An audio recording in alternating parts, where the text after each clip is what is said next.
ianao ty anay tokoa no izara ny teninao eto Jesosy io. Mamindrafo amiko ianao ka maminan'eto ary mba tsy izany hita fa ianao. Tsahovy reto mpanomponao manakambara aminy ianao Jesosy, koa tangio izay rehetra tsy avy aminao rehetra, fa hosokafany ny sofiny, hosokafany ny fony, ka handrely teninao izy. Avy fanay masonao mitenena aminay, fa voninkiana anao zahay mpanomponao, amin'ny anaranao Jesosy. Amen. Voalohany indrindra ny havana dia faly miarabantsika nahatratra ity alahady fahatelo manaraka amin'ny perikopy ity ary manomboka ny fiadanan'i Jesosy amintsika. Ny tenin'Andriamanitra izay voalahatra ho toriana amintsika dia ao amin'ny filazany tsara ny soratan'i Jaona.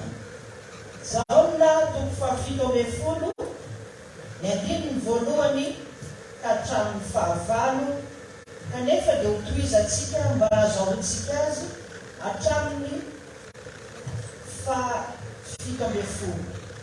Jaona 1, ny andininy voalohany ka hatramin'ny 7:10, rehefa hita dia ho vakintsika amin'ny anaran'i Jesosy.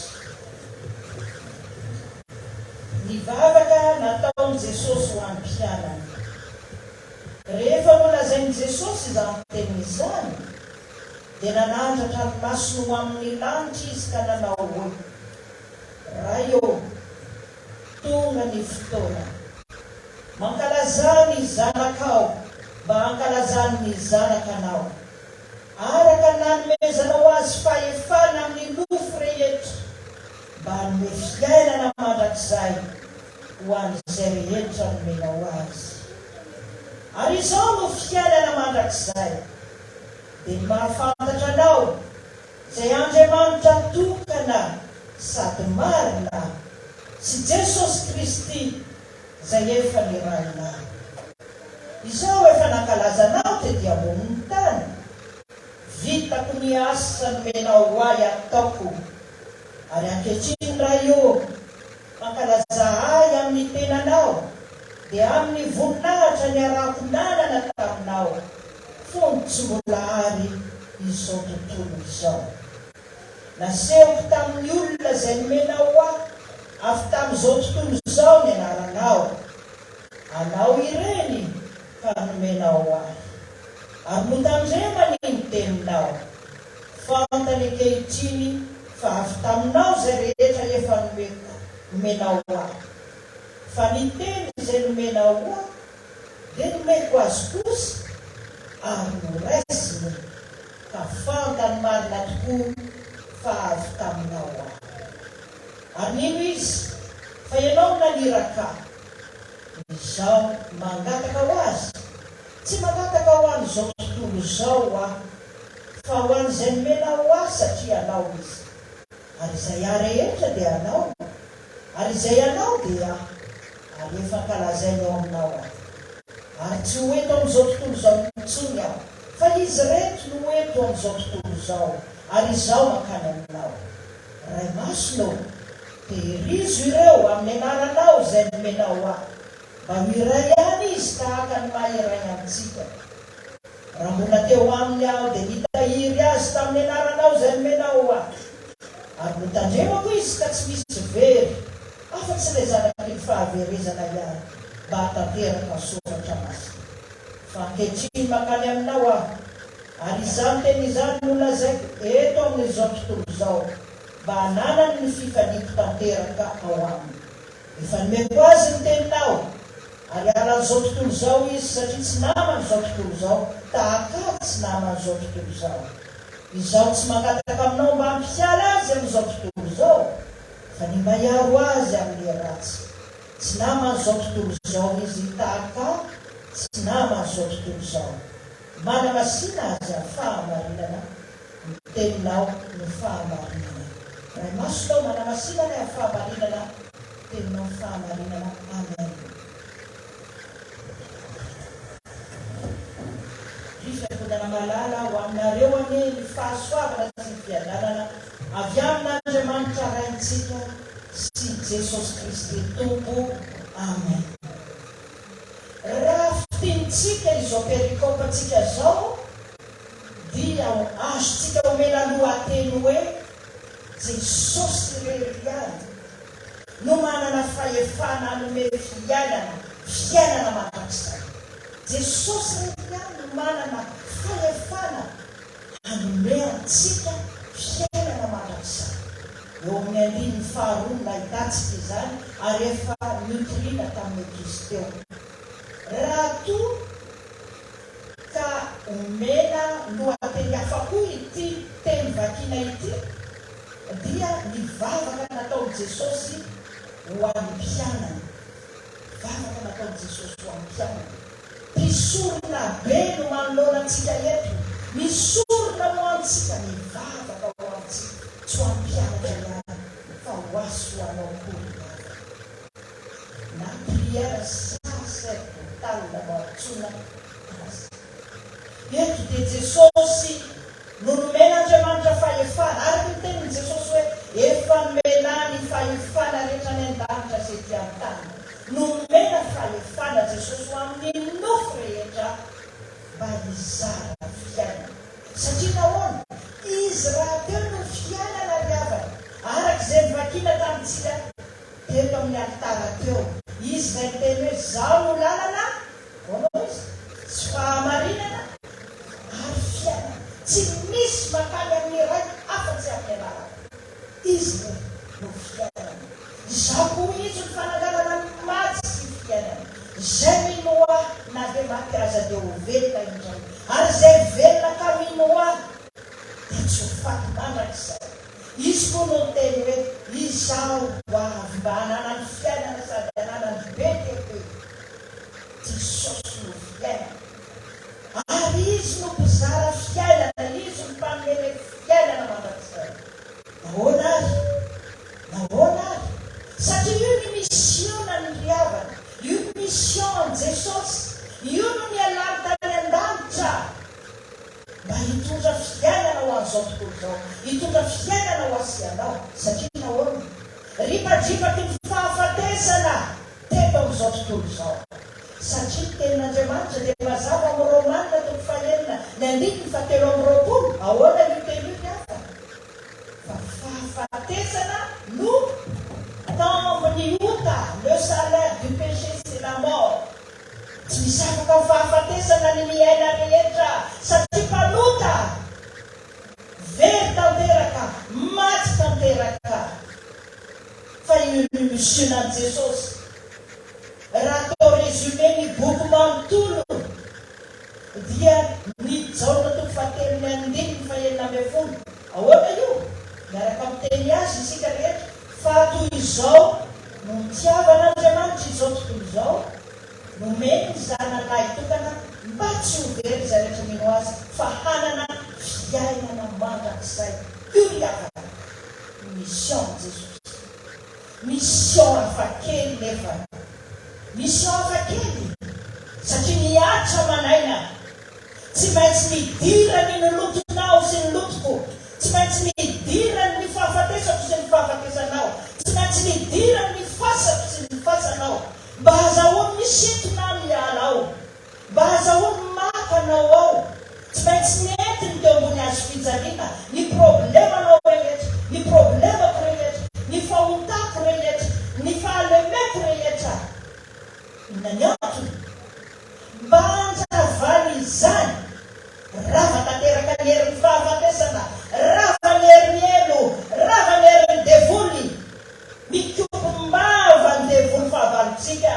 Satria tonga Jesosy mitondra fiainana. Resy ny tanteraka izany.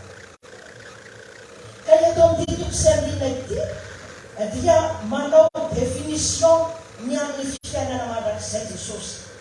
Fa hita reto izany fiainana mandrakizay izany. Ary efa kely ny fomba famakitany azy.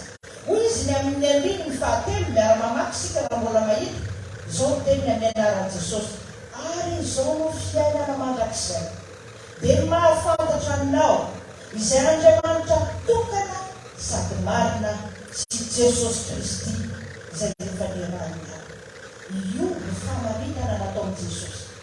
Ny atao hoe fiainana mandrakizay dia ny fahafantarana an'Andriamanitra tokana sady marina. Tsy fahafantarana an' Jesosy Kristy izay nirana. Ahoana zany? Le mahafantatra eto ny havana tsy ohatra amin'ny filazantsika hoe fantatrao ve rakoto, fantatrao ve rabe, fantatrao ve ny Tour Eiffel, fantatrao ve hoe rovina nanao grevy ohatra ny olona. Tsy zany.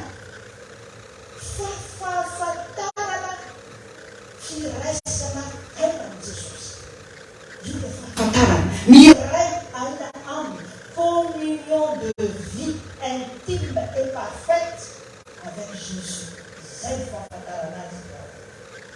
Zay ny fahafantarana. Noho izany, izay mahafantatra azy rehetra dia tsy maintsy maty miaraka aminy. Tsy maintsy maty miaraka aminy. Zay vao miara-benina miaraka aminy. Ary io no nolazainy Paolo amin'ny Romanina toko fahaenina ny andininy fahatelo sy fahefatra amin'ny anaran'i Jesosy. Tsy fantatrareo va? Fa na iza isika no efa natao batisa ho amin'ny Kristy Jesosy dia natao batisa amin'ny fahafatesany. Ho niarana levina tamin'ny batisa ho amin'ny fahafatesany isika mba ho tahaka ny nananganana amin'ny Kristy tamin'ny maty no andehanantsika kosa amin'ny fiainam-baovao. Izay rehetra te hanana fiainana riavana dia tsy maintsy maty miaraka amin'i Jesosy. Tsy maintsy maty. Ka izany teny aminao ity efa maty io. Ianao mipetraka io efa maty ianao io. Midikany dia izao tsy tompony tenanao intsony ianao. Tsy tompony tenako intsony aho. Araka ny tenin'ny Paolo hoe voaombo miaraka amin'ny Kristy. Eo amin'ny hazo fijaliana aho. Ka tsy izao intsony novelona fa Kristy novelona atao anaty. Izatsika ihany. Fa izay velomako ankehitriny ao amin'ny nofo dia ivelomako amin'ny finoana ny zanak'Andriamanitra izay efa tia ka namonjy izay le izy tsy maintsy vonoina, tsy maintsy ombona amin'ny hazo fijaliana.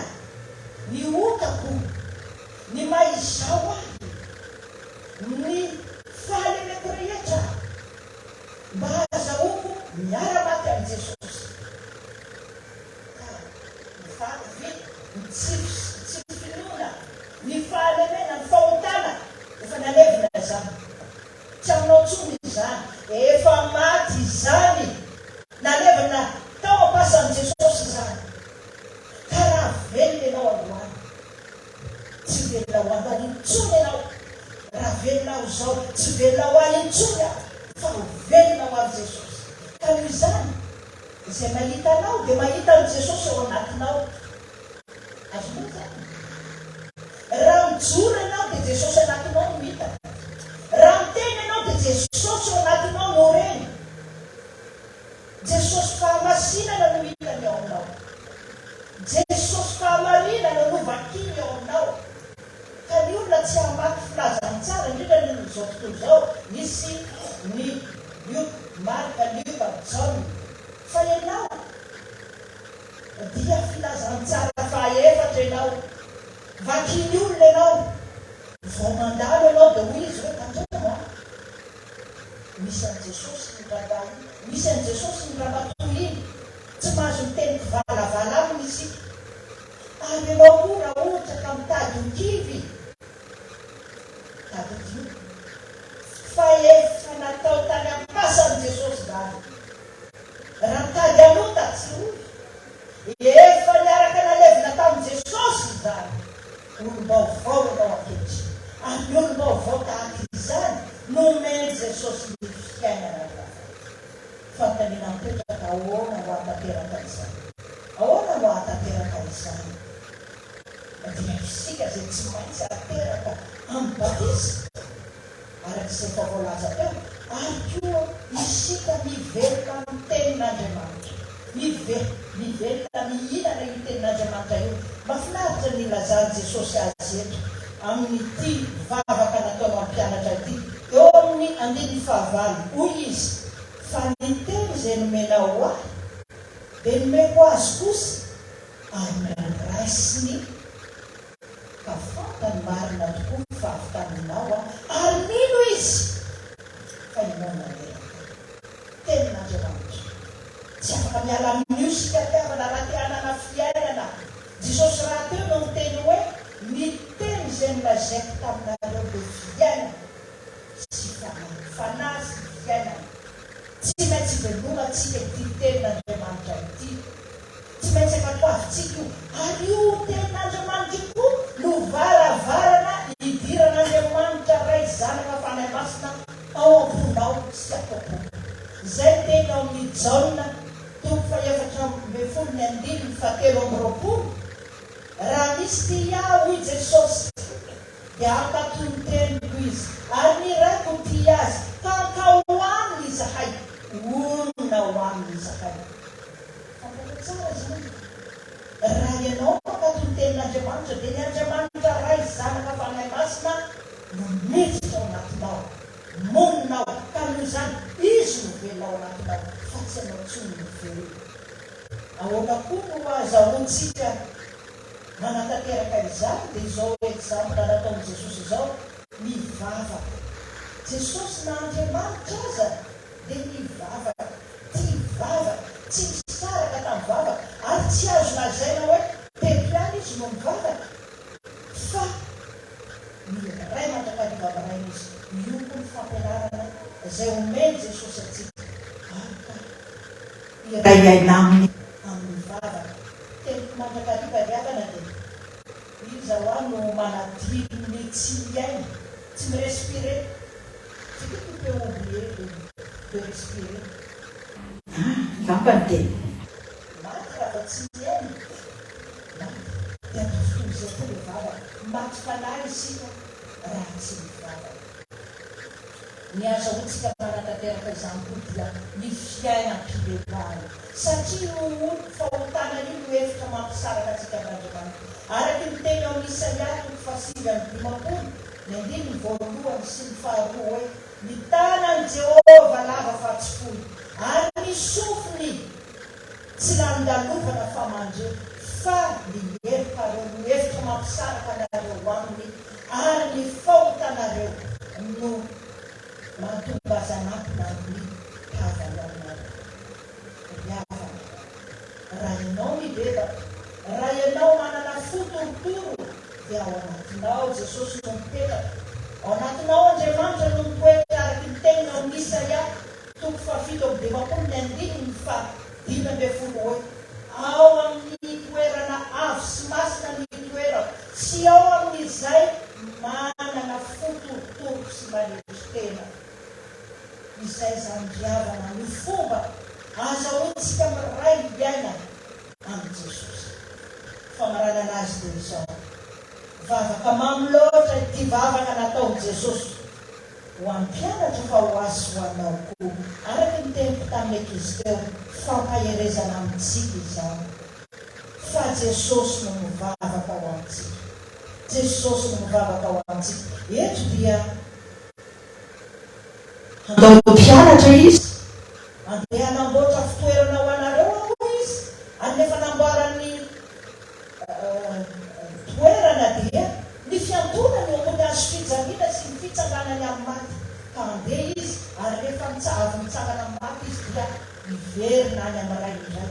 Ka noho izany dia mametrapetraka andray mpianatra reto eo amin'ny Jesosy, eo amin'Andriamanitra Jesosy. Fantatrao fa hitan'Andriamanitra koa miadinao rehetra io, ka dia mivavaka ho anao izy. Hoy izy hoe tehirizo reto. Eo amin'ny 1:40 izy dia miteny izay, ray masino, tehirizo reo amin'ny anarana. Ny 1:4 koa izy dia miteny izany, 1:5. Izaho tsy mangataka aminao ho an'izao tontolo izao. Aza tsy mangataka aminao ny ampiana azy amin'izao tontolo izao, mandrakandroany riavana dia mivavaka ho anao Jesosy, mba hitandremana anao, mba hitehirizana anao, mba hiarovana anao. Ary mandrakandroany koa dia mbola mifona ho azy ho anao izy. Araky ny tenin'ny Paoly amin'ny Romanina 9:8-9 izy ny ampangany olom-bofidin'Andriamanitra, Andriamanitra manamarina azy. Iza ny manameno ba Kristy Jesosy rehefa maty, eny sady nitsangana tamin'ny maty-po, ka nitoetra ny ankavanan'Andriamanitra ary mifona anao azy. Raha maditra ianao araky ny teny tamin'ny Eglizy teo, raha manoty ianao, raha lavo ianao tsara ovy riavana tononon Jesosy eo anilan'ny ray ny lenaranao, mifona ho anao azy, mifona ho azy izy, mba hibebaka ao. Satria hoy ny teniny ao amin'ny Ezekela 4:20 hoe fa tsy sitraka ny fahafatesan'izay maty, fa mba hibebaka ianareo ka ho veny. Tsy sitraka na iray aza tsisy fony ho veny riavana, fa ny mba hibebaka. Mivavaka ho anao koa izy riavana. Raha manakorotana anao ny devony, raha mikioroka anao ny devony, mivavaka ho anao izy. Tahaka izay nilazainy tamin'ny Petera hoe ry Simona, ataovy ny anarana ry nanao. Hitako Satana fa milofo, mikoroka anao tahaka ny vary nefisa. Hivavaka ho anao mba tsy ho levy ny fonao. Mivavaka ho anao na itianao iray, mba tsy ho levy ny fonao. Ary raha izany dia Jesosy anao, ianao amin'ny Jesosy, tahaka ny teniny hoe mba ho iray ihany izy. Tahaka ny ianao ray atoany ka ary izao ao aminao. Misy fifandraisana matotra ao aminao sy Jesosy riavana. Dia tahaka ny voaboboka sy ny sakana, tahaka ny éponge anaty rano, rano anaty éponge anaty rano, tahaka ny charbon koa ngamba zany, charbon mirehitra ny afo anatin'ny charbon, ny charbon anatin'ny afo tsy misaraka ny intsony. Ianao sy Jesosy, ka noho izany firaisanao anan'i Jesosy izany dia midanadana misokatra ao anao ny lanitra, danadana misokatra ao anao ny lanitra, satria anao ilay fiainana mandrakizay, ilay Jesosy fiainana mandrakizay anao. Ary dia tanteraka ny faniriany fony Jesosy aminao, fa inona hoe ianao faniriany fony aminao? Mandrakandroany izy dia mbola mivavaka ho anio ho anao eo amin'ny 4:20 io hoe diva mandrakariva amin'Andriamanitra ray. Hoy izy, raha eo tiako mba ho any amiko, amin'izay hitoerako ireo izay nomenao ahy, ataovy koa ny anaranao. Raha eo tiako mba ho any amiko, amin'izay hitoerako ilalao, mba hita ny voninahitro nomenao ahy izy. Io ny faniriany fony aminao riavana, io ny faniriany fony amiko. Isika handovananitra isika hitazy, isika hita ny voninahiny, koa dia aza misarasara. Atoloy azy ny voninahitra izay ihany mandrasany, dia azy misisa. Voninahitra le ho an'Andriamanitra ray ny zanaka fanyamasiny, izay efa azy an-trano tareo ankehitriny mandrakizay. Mivavaka indray ny fitiavanao aminay Jesosy tsy takatra ny saina. Na telako miteny azy anila, tsy takatry ny vavana zaina Jesosy, fa dia isaorana anao satria sarobidy aminay izany fitiavanao izany.